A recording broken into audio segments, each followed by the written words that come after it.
Jag har fått en pratstund med Mekonomen och Per. Inledningsvis då, vi har lagt 2019 bakom oss. Är du nöjd med året?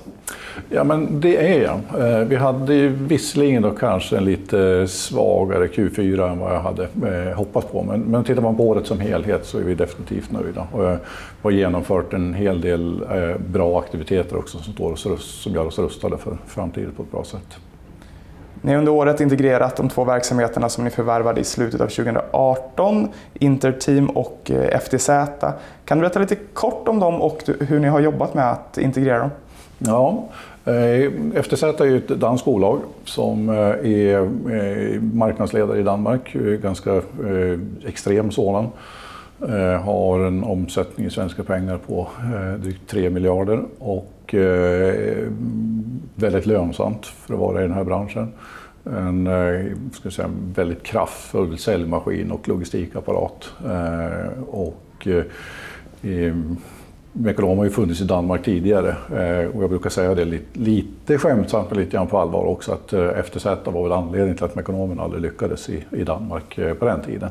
Så nu fick vi en möjlighet att förvärva det och i samma paket då från den tyska ägaren Hella så fanns det också ett polskt bolag som vi valde att ta med då. Som heter Interteam och så exakt samma bransch. Påminner väldigt mycket om FTZ och Mekonomenbolagen i övrigt. Men på en marknad som är lite mer spännande eftersom Polen fortfarande är en marknad som växer och växer kraftigt.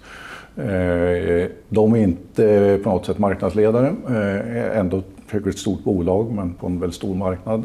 Men på många sätt sticker ut som med positiva egenskaper, typ hur de jobbar med koncept och sådana saker. Själva integrationsarbetet har ju varit i första hand att utvinna inköpssynergier. För det gör ju att vi dubblade nästan inköpsvolymen och det är klart att det ska våra leverantörer få på ett eller annat sätt vara med och betalas. Det har vi jobbat mest intensivt med. Sen har vi naturligtvis säkerställt att all ekonomisk rapportering och sånt följer de flöden och de processer som ska vara. Och i övrigt så låter vi de här jobba relativt självständigt när det gäller lokal marknad och sälj. Men också då infört en hel del best practice-övningar där vi tittar i koncernen vart det finns bra idéer, bra koncept som vi kan applicera. Och där går det åt bägge håll. Så där har vi lärt oss även av Polen och Danmark saker som vi har kunnat implementera i våra hemmamarknader. Du är inne på den polska marknaden, att den är spännande och det är en marknad som visar fortsatt god tillväxt. Hur planerar ni att jobba på den marknaden framåt? Ja, men det som är lite grann utmaningen i Polen det är ju att precis som du säger, det är en bra tillväxt men det är låga marginaler. Det är ett priskrig som är ganska intensivt i Polen vilket innebär att bruttomarginalerna är låga och innebär att vi har en rörelsemarginal som är relativt vad vi har i övriga koncernen alldeles för låg. Så vårt fokus nu närmaste tiden den ligger på att fokusera på lönsamma kundgrupper.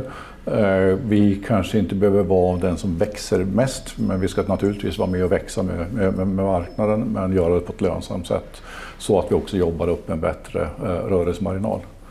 Sen kommer det i Polen komma konsolideringsmöjligheter i och med att idag är så många aktörer som delar på den marknaden. Så att det här syftar ju lite grann också att göra oss lite beredda på om det kommer möjligheter till förvärv eller andra saker som gör att man kan ta en större del av marknaden. Du var inne på det men att ni jobbar strategiskt med att uppnå inköpssynergier. Kan du berätta lite mer om det arbetet? Ja, det är ett arbete som går i flera faser och vi har ju sagt att vi har full effekt utav det om ett år ungefär så att det är fortfarande ett arbete som pågår. Men det handlar ju i första hand, det första man gör det är att man förhandlar om alla bonusavtal så att man får in då bästa avtalet på alla inköpande bolag på det sättet förutom de synergierna.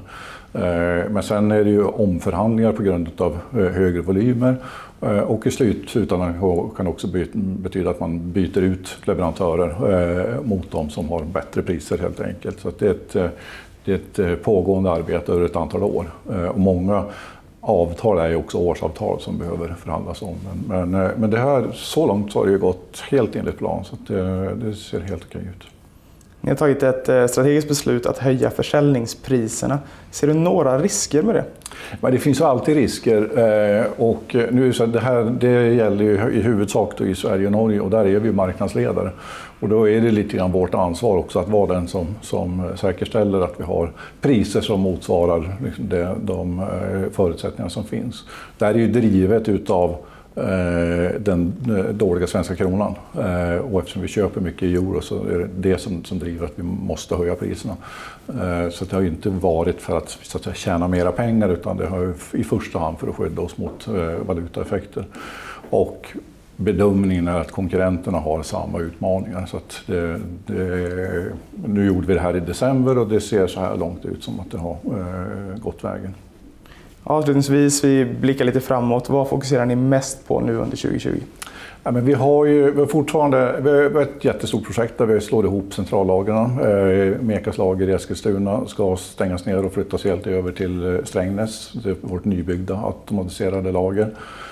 Extremt viktigt, stort projekt där vi nu är i slutfasen. Sen handlar det väldigt mycket om effektivitet och fokus på lönsamhet. Och naturligtvis samtidigt fortsätta att utveckla våra konsument och göra oss allt mer attraktiva till slutkunder. Men i år är det väldigt mycket EBIT-fokus och inte minst också med tanke på att vi är relativt högt belånade från de här förvärverna så vill vi också inte bara EBIT men även kassaflödesfokus för att på sikt kunna amortera ner skulden. Stort tack Per. Tack.